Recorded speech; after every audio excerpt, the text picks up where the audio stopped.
जरूर देंगे, क्योंकि ये बहुत देखिए, हम लोग दूसरों को तो शाबाशी देते रहते हैं, बट खुद की चीजों के लिए कभी अपने आप को शाबाशी नहीं देते हैं। तो अपनी अचीवमेंट, ये भी बहुत बड़ी अचीवमेंट है कि हमने अपने आप को कहा, जो हम आधा लीटर 1 लीटर पानी पीते थे दिन का, आज हम वो 3 लीटर तक खींच के लेके गए। अपने शरीर के लिए हमने कुछ किया, क्योंकि जब तक जीवित है तब तक ये शरीर तो साथ देगा, है ना। अब इस शरीर को हमने कैसे रखना, ये हमारे ऊपर डिपेंड करता है। चलिए, और 10 मिनट की एक्सरसाइज किसने किसने की? देखिए थोड़े थोड़े से थम्स अप ना ऐसे हो रहे हैं, ऐसे ऐसे ऐसे ऐसे हो रहे हैं। 10 मिनट की एक्सरसाइज, तो जिन्होंने कल मिस की आज वो पक्का करेंगे। और मुझे बहुत खुशी हो रही है साथियों कि अभी यहाँ पर 1000 का हमारा ये जो पूरा जूम मीटिंग है पूरी फुल हो गई है। इसका मतलब आप समझ रहे हैं, इसका मतलब आप समझ रहे हैं ना कि कितने सारे लोग ऐसे हैं जो कि ये करना चाहते थे पर किसी ना किसी वजह से अटक जाते थे। आज हम सब साथ मिलकर अपने एक सेम लक्ष्य की तरफ आगे बढ़ रहे हैं, है कि नहीं? तो आगे भी ये हमारा साथ बरकरार रहेगा, है कि? बिल्कुल सही बोल रही हूं ना, बरकरार रहेगा ना, ये वादा है ना। हर दिन मिलेंगे हम लोग 100 दिन तक, एक दूसरे की जर्नी को ट्रैक करेंगे, एक दूसरे को मोटिवेट करेंगे। चलिए, तो यहाँ पर साथियों आज का जब हम कार्यक्रम शुरू कर रहे हैं, बात की मैंने भी, देखी यहाँ पर हम लोगों ने इसके ऊपर भी बात की कि भाई सबने क्या क्या किया। अब ये बताइए, एक इंपॉर्टेंट चीज जो मैंने आप सबसे रिक्वेस्ट की थी कि आपने क्या अपने ये डेज, जो हर दिन का जो चैलेंज है, इसको सोशल मीडिया पे पोस्ट किया? दुनिया को भी पता चलना चाहिए कि हम कितने बड़े पैमाने पे इस चीज के लिए काम कर रहे हैं। किसी ने नहीं की? मैं तो कह रही हूं अपनी सेल्फी के साथ वॉक करते हुए सेल्फी लीजिए, डे 3 चैलेंज। एक्सरसाइज करते हुए किसी पोज में डे 2 चैलेंज, इस तरह से करके लिखिए। बॉटल पकड़ के बताइए कि डे 2 चैलेंज आपका इतना लीटर पानी पी लिया। इससे क्या होता है ना, खुद को भी मोटिवेशन मिलता है कि नहीं, अब लोग मुझे देख रहे हैं, अब मुझसे भी बहुत सारे लोग इंस्पायर हो रहे हैं, तो मुझे उस तरीके से अपने आप को आगे कैरी भी करते रहना, ये बीच में छोड़ना नहीं है। हम लोग शुरू तो कर देते हैं जोश जोश में, पर बीच में छोड़ देते हैं। कभी कुछ हो जाता है, कभी कोई रीजन आ जाता है, बस प्रायोरिटी बदल जाती है। तो जोश कुछ दिन का नहीं, हमेशा का 100 दिन तक लगातार होना चाहिए, उसके आगे भी बरकरार रहना चाहिए। चलिए, तो आज हम एक वीडियो के माध्यम से जानते हैं कुछ और ऐसी चीज, क्योंकि ये जो वीडियो है ना, इसको ध्यान से देखिएगा साथियों। हम सब जो है ना कहीं कंप्यूटर पे या अपने फोन पे इतने बिजी हो जाते हैं, इतना और बिजी भी हो जाते हैं क्योंकि वो जरूरी भी है, हमारे काम के लिए जरूरी है कंप्यूटर पे बैठना, देखना, समझना, चीजों को पढ़ना। तो वहां पर कोई एक ऐसा पोर्शन है हमारी बॉडी का जो सबसे ज्यादा इफेक्ट होता है ना। और उसके अलावा हम उसको बहुत नजरअंदाज करते हैं, छोटी थोड़ी सी बीमारी है, कोई छोटी सी चीज होगी, बाम लगाएंगे ठीक हो जाएगा, गर्दन का दर्द, ठीक है। तो यहाँ पर साथियों आज हम उसके बारे में जानेंगे, छोटी छोटी और विशेष जानकारियां कि क्या है, क्यों इसमें हमें ध्यान रखना चाहिए और कैसे कैसे हम इसको ठीक कर सकते हैं, ठीक है। तो चलिए, मैं आपके बीच में हमारी श्वेता मैम है, तो उनकी वीडियो प्ले कर रही हूँ। ये सब वीडियोस आप सबके लिए बनाई गई हैं साथियों, ध्यानपूर्वक इनको सुने, नोट करें अगर नोट करना पड़े, ताकि कोई भी चीज हमारे से मिस ना हो। वीडियो दिखाई। पिछले 1 घंटे से गर्दन झुकाकर काम करते करते मेरे गर्दन में हो गया पेन, और ये एक आम समस्या है आजकल। Most of the time because of devices या कोई भी हम काम कर रहे हो, हमारी गर्दन ऐसे रहती है। इससे कितने तरह के प्रॉब्लम्स हो सकते हैं आपको पता है? साइटिका, आर्थराइटिस, हेडेक, इनफैक्ट हमें चक्कर भी आ सकता है। तो मेरे पास कुछ ऐसे टिप्स हैं, कुछ ऐसे एक्सरसाइज हैं जिससे मैं इस दर्द से तुरंत निजात पा सकती। You ready? Let me show. ये हर एक्सरसाइज आपको 30 सेकंड तक करना है, पर शुरुआत में आप 4 से 5 सेकंड भी कर सकते हैं। 1 2 3 4 5 1 2 3 4 5। ऊपर देखना है, नीचे देखना है। उसके बाद अपने कंधे को 1 2 3 4 5 पूरी तरह से रोल करना है। सामने भी यही प्रक्रिया को दोहराइए। दो फिंगर्स लीजिए, अपने थोड़ी पे लगाइए। करते हुए मैं बहुत फनी लग रही हूँ, पर दर्द से मिजाज जरूर मिलेगा। तो ये टोटल 2 से 3 मिनट अगर आपने दिया एक दिन में कम से कम 3 बार, तो आपको जो गर्दन का दर्द या कंधे का दर्द या पीठ का अकड़न है उससे बहुत राहत मिलेगी। सेल्फ लव चैलेंज में इस चैलेंज को जरूर एक्सेप्ट कीजिए। शुरुआत में 1 या 2 बार कीजिए, आपको खुद से आदत लग जाएगी। Take care, bye bye. साथियों, ये तो वीडियो अभी आपने सिर्फ देखा। देखिए, ज्यादा टाइम नहीं लेंगे, क्यों ना लगे हाथ इस चैलेंज को अभी कर लिया जाए। एक बार बैठे बैठे कर सकते हैं, जहां है वैसे ही कर सकते हैं। इसमें तो कुछ भी नहीं करना, लेटना नहीं, बैठना नहीं, दौड़ना भी नहीं है, बैठे बैठे कर सकते हैं।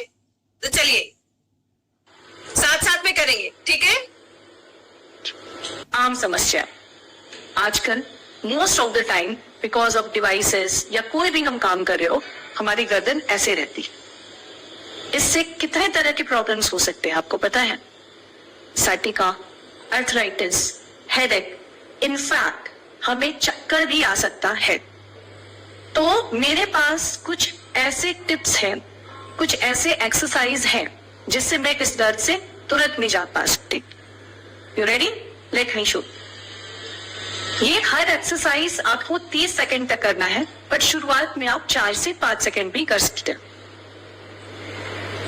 1 2 3 4 5 1 2 3 4 5। ऊपर देखना है, नीचे देखना है। उसके बाद अपने कंधे को 1 2 3 4 5 पूरी तरह से रोल करना है। सामने भी यही प्रक्रिया को दोहराइए। 2 फिंगर्स लीजिए, अपने थोड़ी पे लगाइए।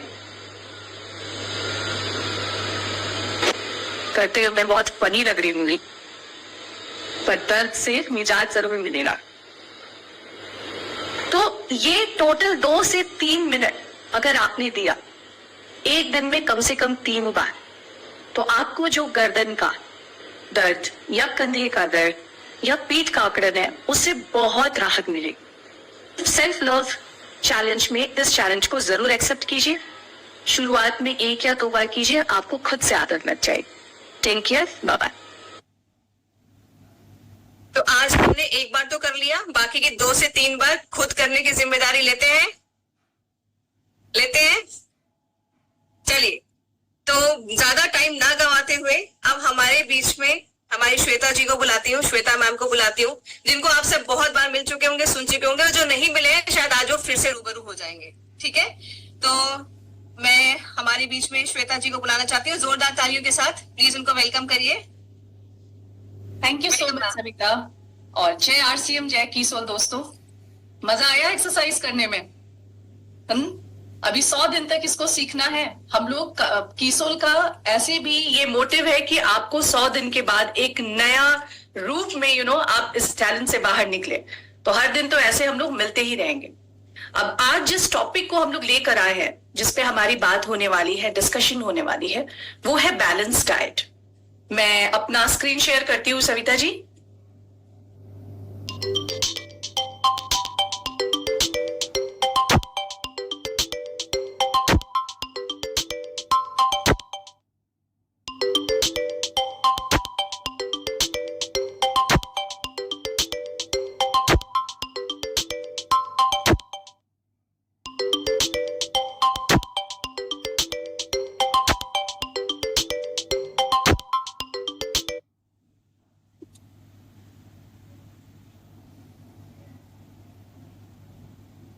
Just a second.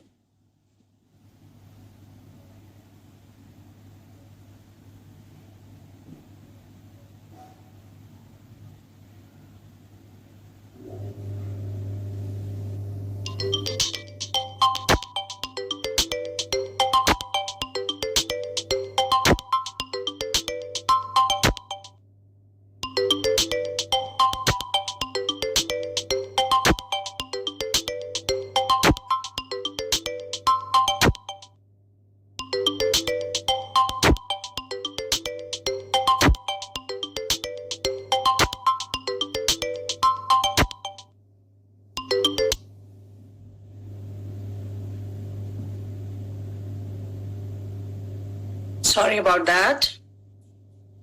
Yeah. So here we go. Balanced diet.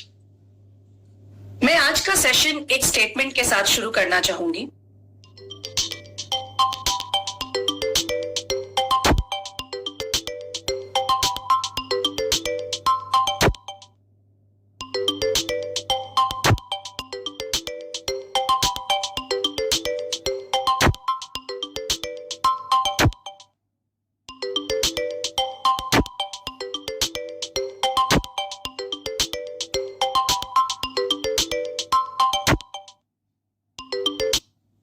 हम जैसा खाते हैं वैसा ही बनते हैं और वैसी ही हमारी सोच भी बनती है. तो चलिए हम लोग देखते हैं कि हिंदुस्तान क्या खा रहा है. मधुमेह यानी कि डायबिटीज. 7.5 करोड़ जनता हमारे यहां डायबिटीज का शिकार हो गई है और 2.5 करोड़ प्री डायबिटिक हो गए हैं. मोटापे अब महिलाओं और पुरुषों के अलावा बच्चों में भी आने लगा है. एनीमिक यानी कि खून की कमी. 70% महिलाएं और ऑलमोस्ट उतने ही बच्चे खून की कमी का शिकार हैं. उक्त रक्तचाप, हाई ब्लड प्रेशर, इसमें भी 29 से 30% एडल्ट को ये हो गया है. एक रिसर्च हुआ जिसमें 124 देशों ने पार्टिसिपेट किया था कि उनके देश के बच्चों का हेल्थ कंडीशन कैसा है. तो उसमें हमारे बच्चों का जो हेल्थ का कंडीशन था उसमें हम लोग 111वें पोजीशन पे आए. पाकिस्तान, नेपाल, बांग्लादेश से भी खराब स्थिति हमारे देश के बच्चों के हेल्थ कंडीशन की है. तो अब इससे हम समझ सकते हैं कि हमारे प्लेट में क्या जा रहा है. अब ये जो चौंकाने वाली डेटा के पीछे का वजह है, ये कोई बहुत कॉम्प्लिकेटेड वजह नहीं है, बहुत ही सिंपल वजह है जिसको हम जानते हैं, लेकिन हम उसको सिंपली इग्नोर कर देते हैं. मानव का शरीर जो है वो मूवमेंट के लिए बना था, पर हमने क्या किया? हमने खुद को स्कूल में, घरों में, ऑफिसेज में, दुकानों में बंद कर लिया. सूर्य की रोशनी जो कि जीवनदायी है, जो फ्री में अवेलेबल है, हमारे पास अब इतना भी वक्त नहीं है कि हम उसको ले सके. वायु और जल प्रदूषण की तो बात ही छोड़ दीजिए. अपने देश में वो बहुत ही भयंकर रूप ले चुका है. तो अब हम बात करते हैं संतुलित आहार की. और सबसे लास्ट, इम्प्रॉपर डाइट. जो हमारी डाइट है, हमारा जो खान पान है, वो सबसे बड़ा कारण है जो मैंने डेटा की बात की उसकी. संतुलित आहार, कोई भी चीज बैलेंस्ड कैसे होता है? जब हमें किसी भी चीज को बैलेंस करना होता है तो हमें, अगर एक तराजू को बैलेंस करना है तो कुछ उसमें डालना पड़ता है और कुछ उससे बाहर निकालना पड़ता है. तो अगर हम बैलेंस डाइट की बात करते हैं तो अपने आहार में भी हमें कुछ चीजों को डालना पड़ेगा और कुछ चीजों को निकालना पड़ेगा. अब मैंने आप लोगों को टेंशन तो दे दी इन डेटास को बता करके. ये जितने भी प्रॉब्लम्स हैं ये लाइफस्टाइल प्रॉब्लम्स हैं. तो लाइफस्टाइल यानी कि हमारे जीवन शैली की वजह से ये प्रॉब्लम्स आ रहे हैं. तो अगर हम अपनी जीवन शैली को ठीक कर सके तो शायद इस प्रॉब्लम को भी बहुत हद तक हम कंट्रोल कर सकते हैं और ठीक कर सकते हैं. सबसे खुशी की बात है कि अभी भी हिंदुस्तान में जो रसोई है वो महिलाओं के हाथ में है और हम महिलाएं हमारे फैमिली के पेट में क्या जा रहा है उसके डिसीजन मेकर हैं, उसको डिसाइड करते हैं. तो हम लोग अब उस पर चर्चा करते हैं. आप अपने फैमिली की डॉक्टर बन सकती हैं और ये आपके हाथ में है. आप डिसाइड कर सकती हैं कि आपका परिवार डॉक्टर के पास जाकर कड़वी दवाई खाकर पैसे खर्च करके हेल्दी हो या आपके द्वारा बनाया गया टेस्टी हेल्दी खाना से हेल्दी हो. तो I think my screen is stuck somewhere. Just a second. Ma'am मैं शेयर कर रही हूँ आपको. हाँ प्लीज प्लीज. या क्योंकि थोड़ा सा मेरा नेटवर्क का इशू चल रहा है यहाँ पे. मैम मैं प्रोटीन कार्बोहाइड्रेट वाले साइड. Yes please. या तो थोड़ा सा हम लोग फूड का साइंस समझते हैं. हम लोग समझते हैं फूड जो है किसी भी, जस्ट अ सेकेंड, मैं एक्चुअली स्क्रीन को देख ही नहीं पा रही हूँ सविता जी. मैम मेरी स्क्रीन दिख रही है आपको? नहीं, जस्ट अ सेकेंड. मैं फिर से स्टॉप करके शेयर करती हूँ। Yes, please.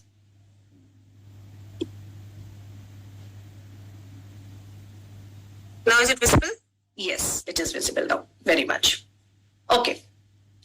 तो हम फूड का साइंस समझते हैं और मैंने इसको बहुत ही सिंपल तरीके से बताने की कोशिश की है।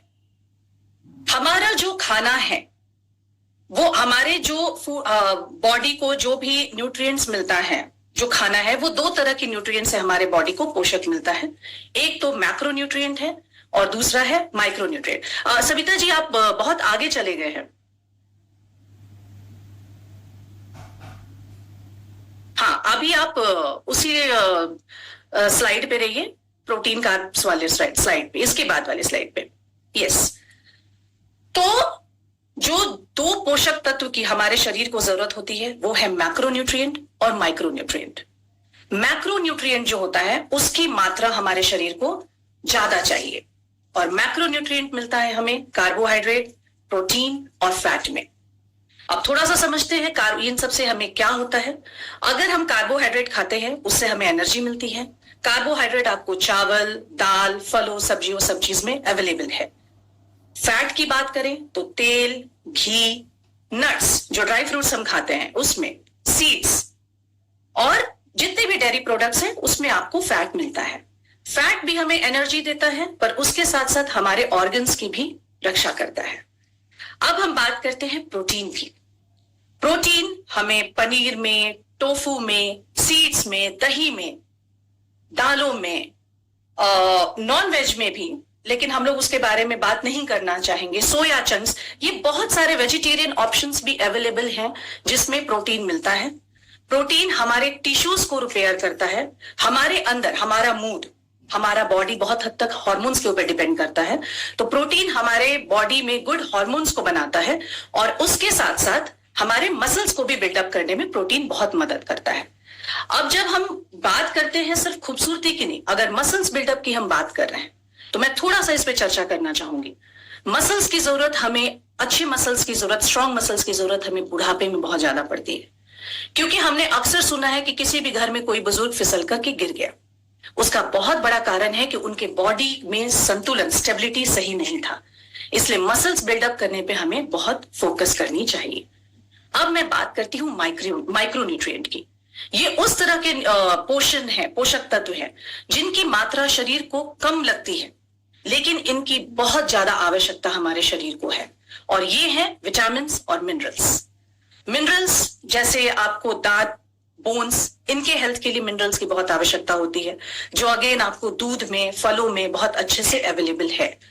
और अगर हम विटामिन की बात करते हैं तो हमारा सेल, हमारा बॉडी जो है वो कोशिकाओं से बना हुआ है, तो विटामिन हमारे बॉडी के सेल्स को रिपेयर करने में मदद करता है और हमारे रोग प्रतिरोधक क्षमता को भी ठीक रखता है, जो हमें अगेन गाजर में, सब्जियों में, फलों में, सीड्स में, इन सब में अवेलेबल है।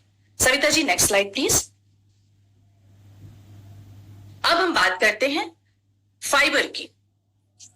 फाइबर जो आप सैलेड, नॉर्मल बोलचाल की भाषा में हम लोग उसको एज अ सैलेड या सलाद समझते हैं, तो ये हमारे बॉडी को, हमारे वजन को कम करने में बहुत महत्वपूर्ण भूमिका निभाता है। हमारे ब्लड शुगर को कम करने में भी फाइबर का बहुत बड़ा रोल है। हमारे पेट को साफ रखता है, हमारे स्किन को चमक देता है। और फाइबर सारे सलाड्स में मिल जाएगा, ओट्स में मिलेगा, बीन्स में मिलेगा। तो ये सारी चीजें हमारे किचन में मौजूद हैं और मैंने जितने भी मैक्रो और माइक्रो न्यूट्रिएंट की बात की, ये पांचों पोषक तत्व हमारे किचन में अवेलेबल हैं। अब मैं आपको एक दिन भर का एक डाइट मैंने यहाँ पे प्रिपेयर किया है। जैसे मैंने बताया कि मैं बहुत सिंपल बनाने की मैंने कोशिश की है ताकि हर कोई इसको समझ सके। ये जो डाइट है एक नॉर्मल हेल्दी एडल्ट वुमेन के लिए मैंने बनाया है। अगर आपको किसी भी तरह का प्रॉब्लम हो, ब्लड प्रेशर का या शुगर का, तो आप अपने डाइट में कोई भी बदलाव लाने से पहले अपने डॉक्टर से जरूर संपर्क करें। तो सबसे पहले हम देखते हैं कि हम बात करते हैं जब हम सुबह सोकर उठते हैं। अभी जैसे सविता जी ने बात की कि अगर आप सोकर सुबह उठ रहे हो तो सबसे पहले आप पानी पियो। तो ऑफ कोर्स 2 ग्लास पानी पीने के साथ आप अपनी दिन की शुरुआत कीजिए। उसके बाद हर घर में तुलसी है और तुलसी हमारे इम्यून सिस्टम को बढ़ाने में बहुत हेल्प करती है। 5 तुलसी का पत्ता लीजिए, उसको अच्छे से धो करके चबा के आप उसको खा लीजिए। अब पूरी हिंदुस्तान, लगभग पूरी हिंदुस्तान चाय से अपनी नींद को खोलती है। तो मैं थोड़ा सा यहाँ पे एक चेंज करना चाहूंगी। मुझे पता है कि कोई भी हैबिट खत्म करने के लिए अगर आप उसको कंप्लीटली रिमूव कर देते हैं तो आपकी वो हैबिट नहीं छूटने वाली है और आप बाउंस बैक कर जाते हो। तो किसी भी हैबिट को रिमूव करने की बजाय आप रिप्लेस कीजिए। तो आप सुबह की चाय के लिए थोड़ा सा धैर्य रखिए। आप सुबह चाय की बजाय मेथी की चाय, काढ़ा, आंवला जूस, एशगर्ड जूस, इस तरह के जूसेस या काढ़ा के साथ अपना दिन का शुरुआत कर सकते हैं। उसके बाद हम लोग बात करते हैं नाश्ते की। तो हमें आलू पराठा और ये सब खाने की आदत है। थोड़ा सा अपनी प्लेट में, जैसे मैंने कहा बैलेंस डाइट की बात की, कि कुछ चीजें हमें डालनी है और कुछ चीजें हमें निकालनी है। तो हम सुबह ऐसा कोशिश करें, जो मैंने पांचों न्यूट्रिशन की बात की थी, carbs, fats, protein, fibre, vitamin and minerals, वो सारे हमारे तीनों मील्स में होने चाहिए। इस तरह से हमें अपने मील को डिजाइन करना है।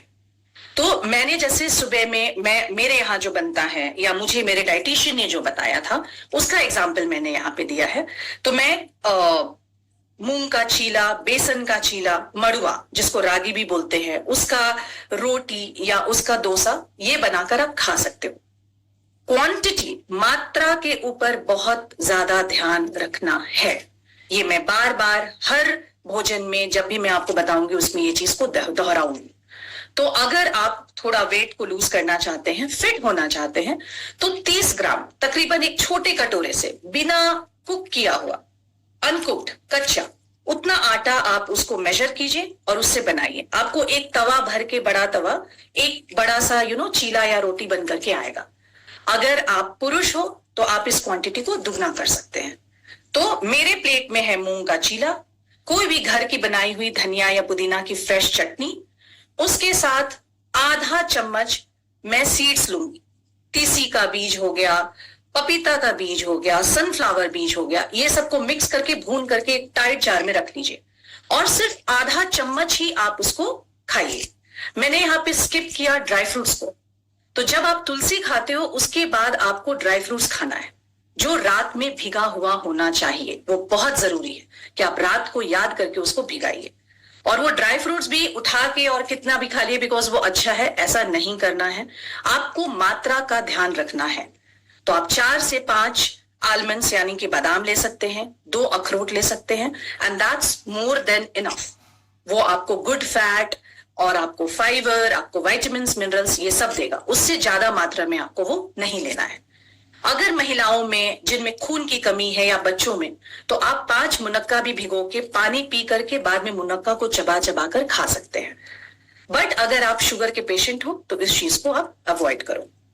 उसके साथ अभी जो हमने मूंग का चीला और चटनी किया था, उसके साथ मैं थोड़ा सा आधा मुट्ठी छेना या पनीर या 30 ग्राम सत्तू, 30 ग्राम मतलब एकदम एक जो छोटी कटोरी आती है चटनी वाली, उसकी मैं बात कर रही हूं। अगर उसको आप भर के रखोगे तो उतना सत्तू आप पी सकते हो और आपका नाश्ता, परफेक्ट नाश्ता आपने कर लिया। ये मात्रा पे ध्यान देना है। इस नाश्ते में आपको 5 न्यूट्रिशन मिले। ठीक उसी तरह का उसके बाद हम चलते हैं चाय पे, क्योंकि भाई चाय मैं नहीं छुड़ा सकती, बिना चाय के हिंदुस्तान नहीं चलता। चाय को कभी भी नाश्ते के साथ मत लीजिए। उसका एक बहुत बड़ा रीजन है कि चाय हमारे इंटेस्टाइन में, पेट में जाकर एक लेयर फॉर्म करता है, और आपने जो इतना बढ़िया हेल्दी खाना खाया था वो उसका कोई फायदा नहीं रह जाता है। वो आपका बॉडी अच्छे से उस पोषण को एब्जॉर्ब नहीं कर सकता। तो चाय को हमेशा नाश्ता से 1 घंटे या किसी भी खाने के 1 घंटे बाद लेना है। चाय के साथ अगर आपको मंचिंग की, कुछ चबाने की, खाने की आदत है तो आप थोड़ा सा काला भुना हुआ चना खा सकते हो। उसके बाद हम आते हैं दोपहर के खाने के ऊपर। दोपहर में हमारे खाने में होता है दाल, चावल, दही, सब्जी, सलाद। तो इतना तो हम खाते ही। उसमें हमें ऐड करना है प्रोटीन। अब प्रोटीन जो है वो हमारे आरसीएम में भी अवेलेबल है, आप वो प्रोटीन का भी ले सकते हैं।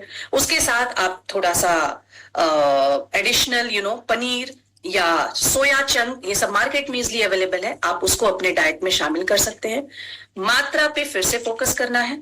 चटनी वाली कटोरी से भर के आप चावल और उससे थोड़ा सा भर के दाल, उतने को आप कुक कर लीजिए। उतना खाना आपको खाना है। उसके साथ जो सबसे बड़ी कटोरी है उससे भर के आपको सलाद खाना है। उसी से भर के आपको एक बड़ी कटोरी हरा सब्जी, सीजनल सब्जी जो उस सीजन में अवेलेबल हो, उसको खाना है। और एक मीडियम साइज कटोरे में दही। ये हो गया हमारा परफेक्ट लंच। अब हम आते हैं 4 बजे, जब हमें चाय की फिर से तलब होती है और कुछ खाने की तलब होती है। जब हम शाम को 4 बजे की बात करें तो हमारे यहां अंकुरित करके अनाज खाने का जो रिवाज है वो बहुत पुराना रहा है। तो हमें वही करना है। आप मूंग हो, राजमा हो, मेथी हो, काला चना हो, किसी भी चीज को आप अंकुरित कीजिए, उसको थोड़ा सा उबालिए, क्योंकि ये अगर हम कच्चा खाते हैं, और वो मुट्ठी भर ही लेना है। हाँ, अगेन उसकी भी मात्रा, क्वांटिटी मैटर्स अ लॉट। तो वो मुट्ठी भर लेकर के आपको उसको थोड़ा उबाल लेना है। क्यों उबालना है? क्योंकि वो थोड़ा सा डाइजेस्ट करने में मुश्किल होता है। और वो उबाल करके आप आराम से उसमें थोड़ा सा गाजर मिलाइए और चुकंदर जरूर मिलाइए अपने खाने में। वो आपने खा लिया। उसके साथ कोई भी सीजनल फ्रूट्स। मैं सीजनल फ्रूट, सीजनल सब्जी क्यों बोल रही हूं बार बार? उसके पीछे ये कारण है कि एक तो आपको वो फ्रेश अवेलेबल रहेगा मार्केट में, और अननेसेसरी उसका दाम भी बहुत ज्यादा नहीं रहेगा। तो ये हमने खा ली अपने 4-5 बजे का नाश्ता। फिर से चाय की तलब हो रही है, कोई बात नहीं, थोड़ा कम चीनी, थोड़ा कम दूध डाल करके आप चाय को धीरे धीरे अपने चाय में से चीनी को हटाते जाइए। धीरे धीरे आदत डालिए। हम क्या करते हैं, हम चाय को भी शरबत बना के पी लेते हैं। तो उसको अगर आप अपने हैबिट को धीरे धीरे चेंज करना है, अचानक से एक दिन में कुछ नहीं होता है। हमने चाय ले ली, और रात में भी आपको एक ही रोटी, एक अगर आप बड़ा तवा भर के खाते हो तो वो 30 ग्राम, मतलब एक ही रोटी, वो गेहूं की हो सकती है, वो मड़वा की हो सकती है, वो ज्वार की भाकरी हो सकती है, वो बाजरा हो सकता है, वो खाया। उसके साथ एक मध्यम साइज के कटोरे से दाल, थोड़ी सी पनीर या आपकी RCM की जो प्रोटीन है, गुड डाइट, उसकी आप डाल सकते हो उसके अंदर, और हरा सब्जी। जिनको भी डाइजेशन का प्रॉब्लम है वो रात में सलाद ना खाएं। जिनको, जो अभी भी इतने लकी हैं कि उनका डाइजेशन बहुत अच्छे से चल रहा है, वो उसमें मिला करके खा सकते हैं। तो ये हमारा हो गया तीनों मील्स, एक दिन का पूरा खाना जो मैंने आप लोगों के लिए डिजाइन किया है। इनमें जो तीनों मील्स में आपने गौर किया होगा कि विटामिन, मिनरल्स, फैट्स, कार्ब्स और प्रोटीन, सबकी मात्रा मैंने इक्वल रखी है। तो अब हम आगे बढ़ते हैं। सविता जी, आप चेंज कीजिए प्लीज। हेलो, हाँ, अब मैं कुछ इंपॉर्टेंट इंफॉर्मेशन आपको देना चाहती हूं। सबसे पहला, जो बहुत ही बेसिक चीज है, जो हम अपने बच्चों को बताते हैं पर खुद करना हम भूल गए हैं, वो ये है कि खाना को चबा कर खाइए। ध्यान से, आराम से चबा कर हमको खाना खाना है। जस्ट अ सेकेंड, आज मेरा नेटवर्क और मेरा सिस्टम ये सब मुझे प्रॉब्लम दे रहा है।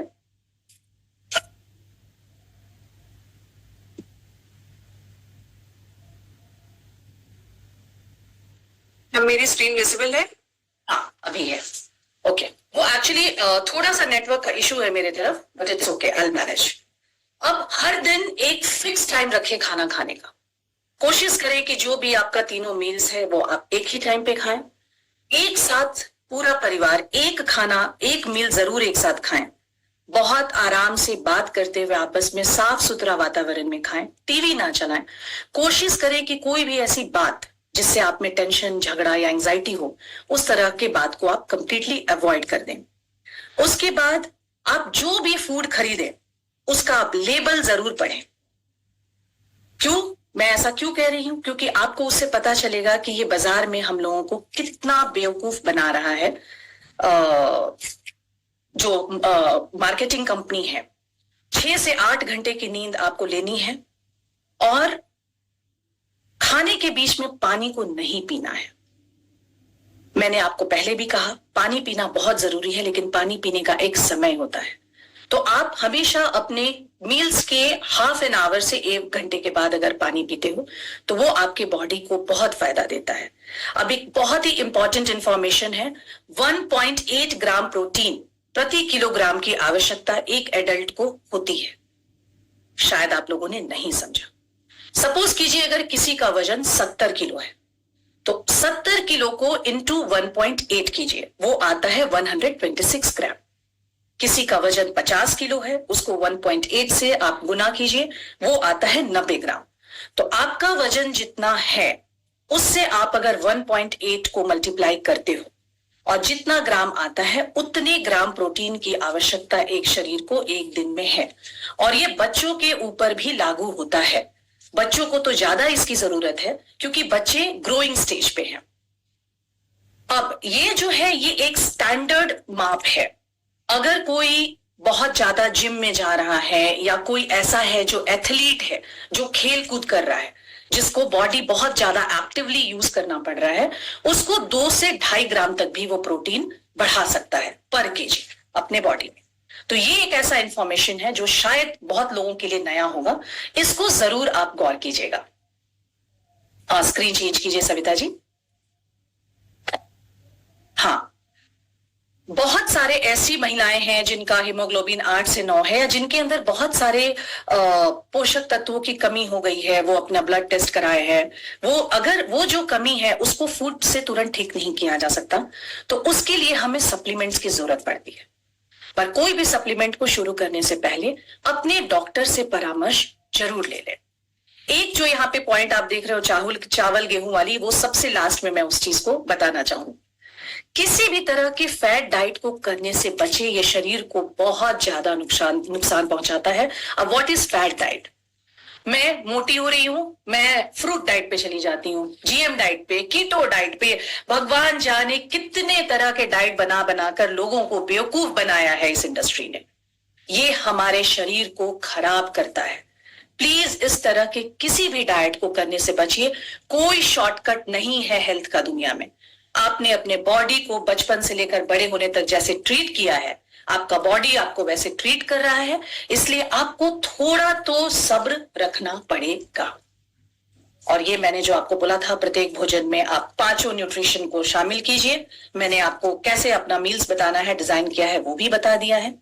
हर खाने के बाद, हर मील के बाद 10 मिनट रुक करके आप 10 मिनट का वॉक कीजिए। वो सैर सपाटे वाली वॉक, वो तेज वाली वॉक नहीं। उससे क्या होगा? उससे आपका खाना बहुत इजीली डाइजेस्ट हो जाएगा। और जिनका भी ब्लड शुगर, खाना जाते ही जिनका शुगर शूटअप होता है ब्लड में, उसमें भी ये बहुत फायदा करता है।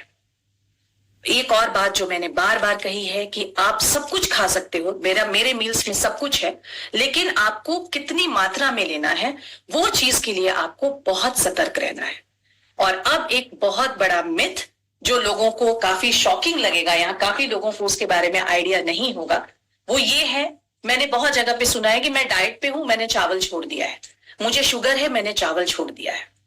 तो मैं आपको ये चीज बता दूं, चावल, गेहूं, ज्वार, बाजरा, इस तरह के जितने भी ग्रेन्स आप सुन रहे हो, जानते हो, उन सब की कैलोरी एक ही समान है। अगर आप 30 ग्राम चावल या 30 ग्राम गेहूं या 30 ग्राम ज्वार इतना खाते हो, तो जितना मोटापा चावल खाकर मिलेगा उतना ही गेहूं से भी मिलेगा, उतना ही आपको ज्वार से भी मिलेगा, बाजरे से भी मिलेगा। तो ये जो मिथ हमारे यहाँ पे आया हुआ है, प्लीज इस मिथ को अपने दिमाग से हटा दीजिए। ये सारा खेल मात्रा का है, कैलोरी का है। तो आप आराम से, अगर राइस लवर हो तो आप बिंदास राइस खाइए। इनफैक्ट मैं आपको बताती हूँ कि साउथ में अभी भी इतने ज्यादा डायबिटिक पेशेंट नहीं है और उधर अभी भी लोग उतने ज्यादा मोटे नहीं है। क्या मायने रखता है?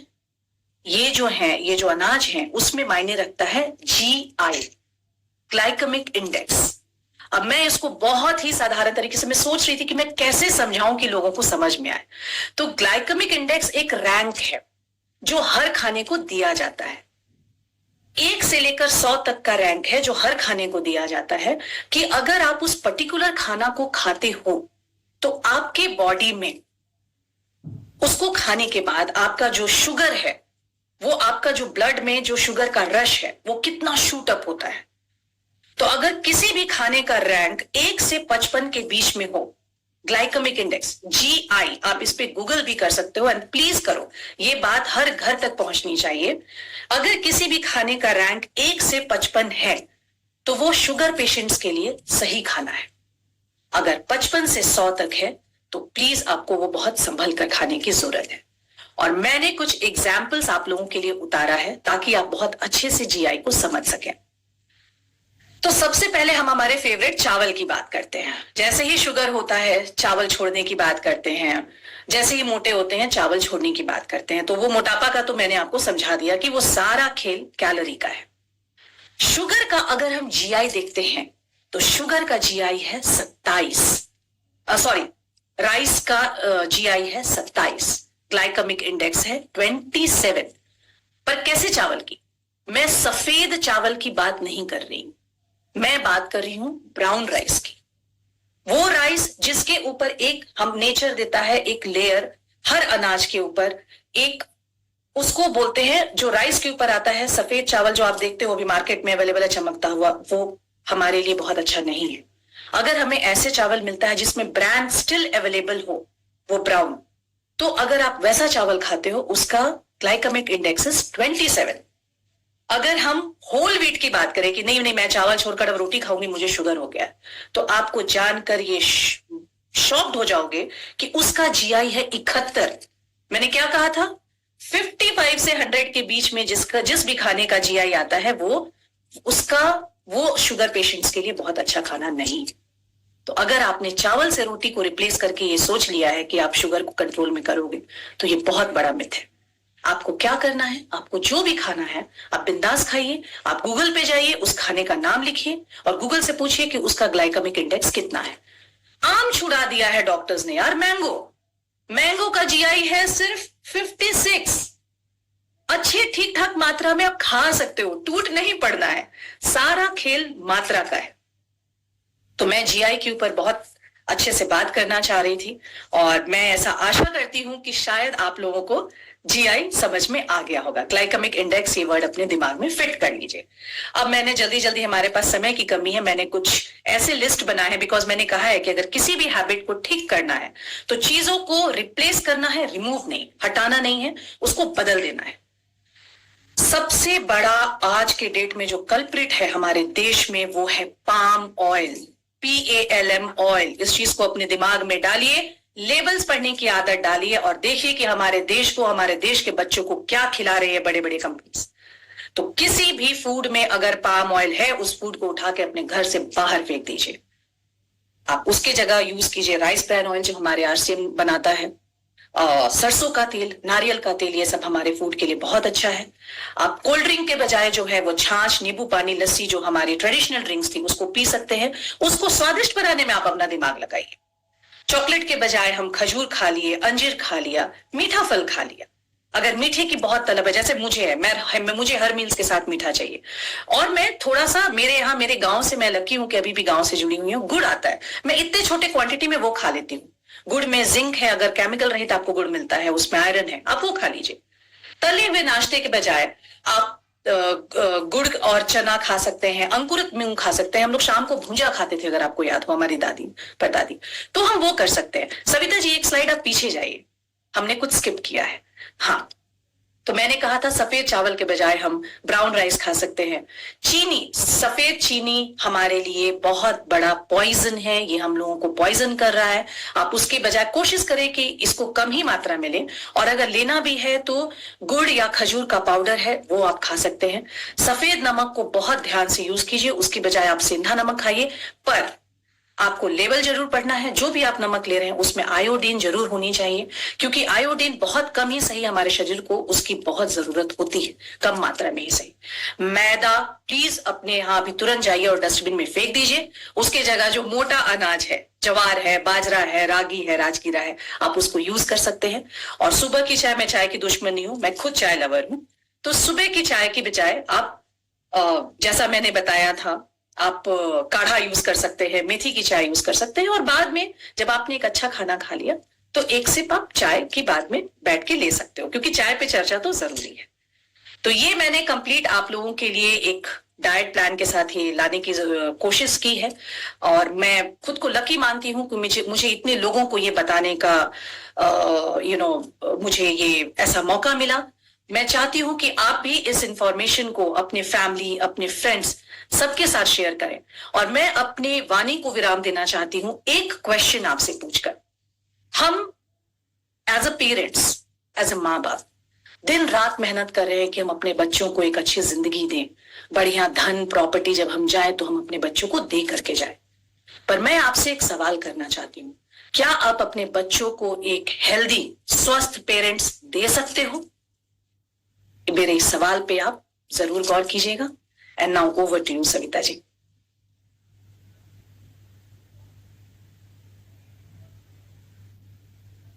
Thank you so much Shweta जी।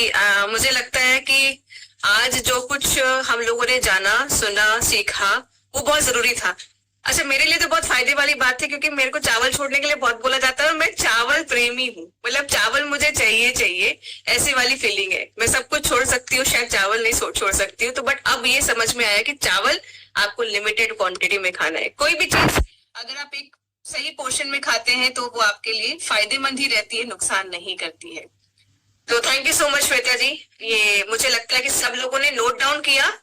नहीं किया होगा तो स्क्रीनशॉट ले सकते हैं, है कि नहीं? स्क्रीनशॉट भी ले लिया होगा। चलिए, वो भी मिस हो गया तो अपने हम लोग तो यूट्यूब पे है ही, है ना? जाके आप वहां से नोट डाउन कर सकते हैं सारा डाइट चार्ट।